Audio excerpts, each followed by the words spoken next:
Le matin, au domaine des Montiel, arrivait toujours enveloppé d'un silence élégant. Les longs couloirs de marbre luisaient faiblement, effleurés par la lumière pâle qui se déversait à travers les hautes fenêtres. Le parfum des roses du jardin flottait avec la brise matinale, beau mais lointain. Recluse dans le coin le plus reculé du manoir, Alina Vargas, 18 ans, se réveillait dans une pièce à peine plus grande qu'un placard, mesurant à peine 8 mètres carrés. Peinture écaillée, lumière jaune, terne d'une seule ampoule. Elle vivait là, comme un rouage oublié dans la machinerie silencieuse d'un foyer riche. Personne ne connaissait son nom.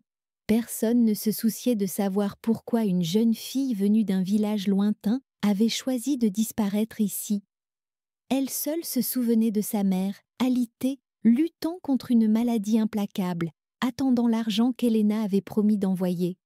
Le chiffon s'effilochait sur les bords, trempé d'eau de javel et de fatigue, tournant en cercle lent sous les mains douloureuses d'Helena. Elle frottait le dernier coin du grand couloir de marbre lorsqu'une voix froide, familière, fendit l'air comme une lame. « Eh bien, qu'avons-nous là, Claudia ?» La gouvernante de longue date incline la tête, les yeux brillants de moquerie. La petite princesse paysanne n'a toujours pas terminé. Helena ne répondit pas. Son regard restait fixé au sol, comme si elle cherchait une échappatoire.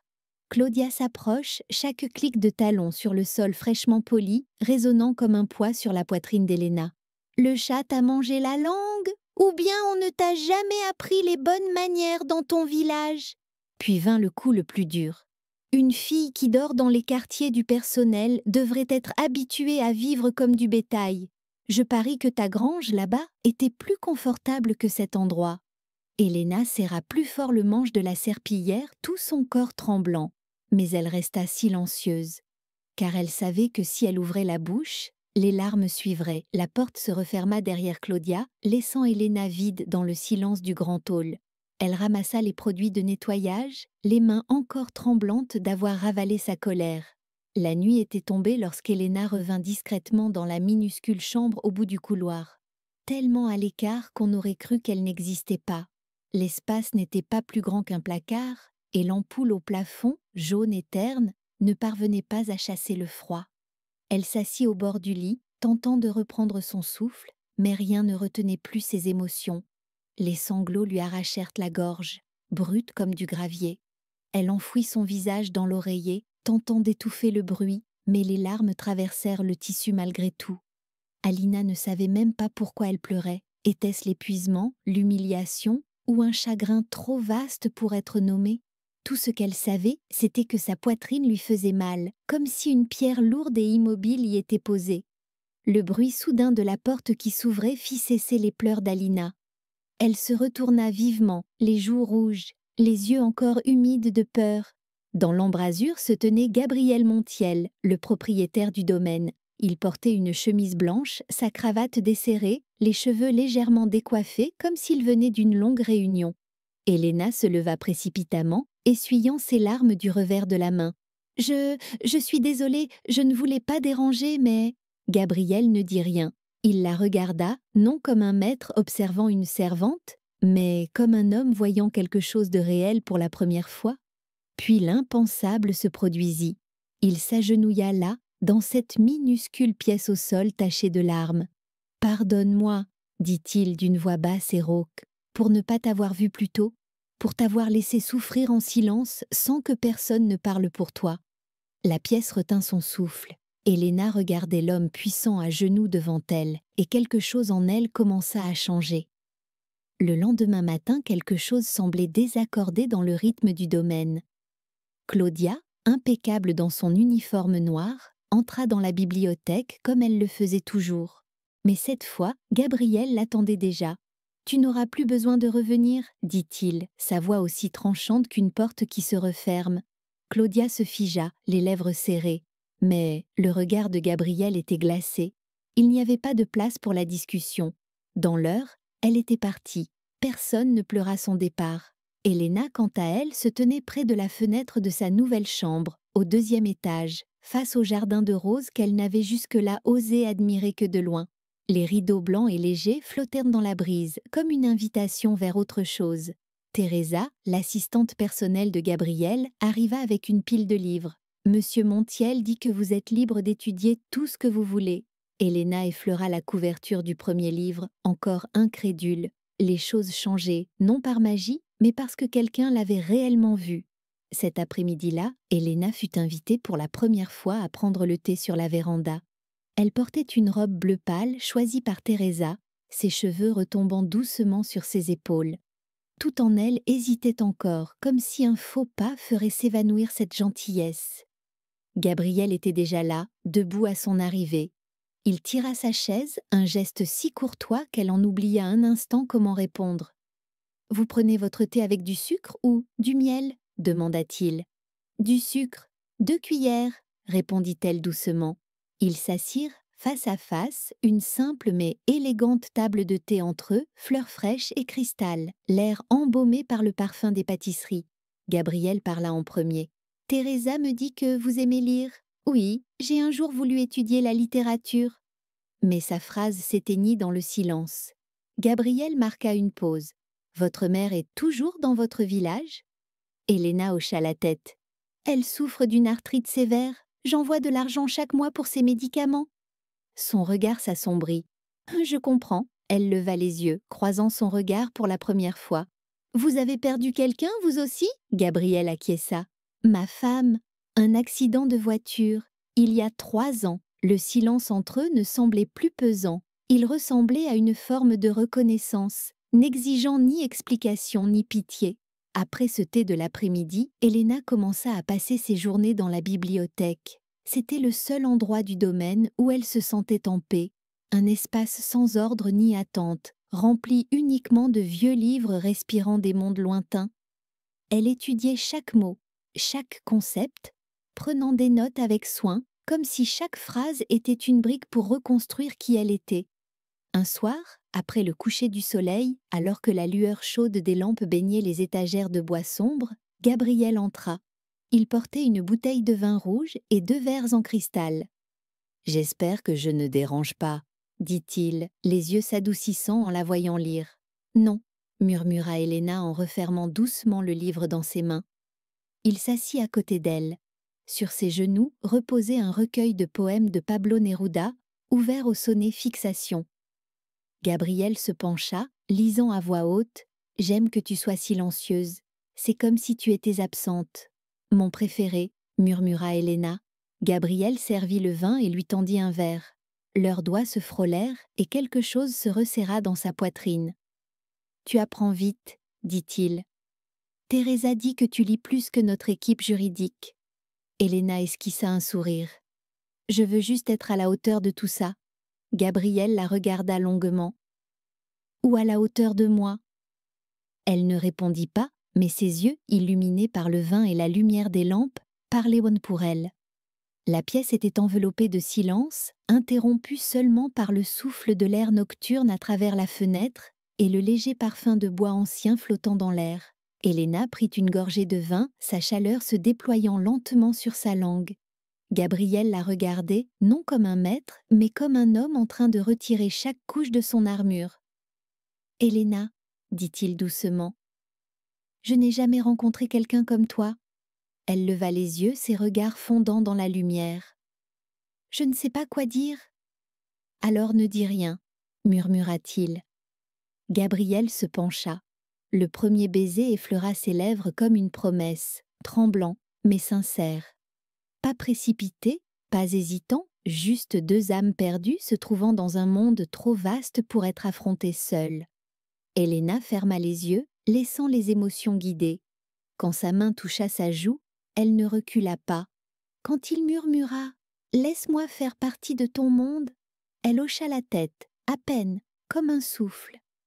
Cette nuit-là, ils ne dirent pas grand-chose. Il n'y eut que des regards, des silences, des gestes tendres et 2 cœurs battant à l'unisson. Elena n'avait jamais imaginé que l'amour puisse commencer dans un tel calme. Pas flashy, pas dramatique, mais assez fort pour bouleverser tout ce qu'elle croyait savoir sur elle-même. La lumière du matin filtrait à travers les rideaux fins, tombant doucement sur les draps immaculés. Elena ouvrit les yeux. La première sensation fut une chaleur, rapidement suivie d'une confusion. Ce n'était pas la chambre familière du bas, c'était celle de Gabrielle. Elle se redressa, le tissu doux des draps glissant contre sa peau comme un rappel silencieux de la nuit précédente. Son cœur battait fort. Elle regarda autour d'elle, un costume soigneusement suspendu. Une montre de luxe brillait sur la table de chevet, à côté d'une photo d'une femme souriante. Sa femme. Le sentiment de ne pas appartenir surgit comme une vague violente. Elle serra la couverture contre elle, le souffle coupé. « Qu'est-ce que tu fais, Elena ?» chuchota-t-elle pour elle-même. « Une femme de ménage, une nuit, une erreur. » Avant de pouvoir réfléchir davantage, Elena sortit du lit. Elle s'habilla rapidement, attrapa sa vieille valise et commença à faire ses bagages. Elle s'assit un moment, le cœur affolé. Le souvenir du toucher de Gabrielle, le rire de Lucia, la gentillesse de Teresa, tout la tirait en arrière, mais la peur parlait plus fort. Elle devait partir avant que le rêve ne se transforme en une mauvaise blague. Elena bourrait à la hâte le dernier chemisier dans sa valise lorsque la porte s'ouvrit brusquement. Teresa se tenait là, le regard plus perçant qu'à l'accoutumée, pas en colère, mais empli d'une compréhension muette. « Elena, dit-elle lentement, où comptes-tu aller ? » « Je ne devrais pas être ici, répondit Elena, les yeux rougis. Je n'ai pas ma place dans ce monde. Teresa entra et referma doucement la porte. On appelle ça le syndrome de Cendrillon. Quand quelqu'un a vécu trop longtemps dans la douleur, il s'enfuit quand le bonheur frappe enfin à la porte. Elena s'effondra sur le bord du lit, enfouissant son visage dans ses mains. « Je ne suis pas la fille de ce rêve. » La porte grinça de nouveau. Lucia, 10 ans, passa la tête. « Mademoiselle Elena ?» Sa voix était petite, incertaine. « Papa a dit que vous alliez rester pour toujours, c'est vrai ?» Elena en eut la gorge nouée. Elle ne pouvait pas répondre. Lucia s'approche et l'enlace fermement.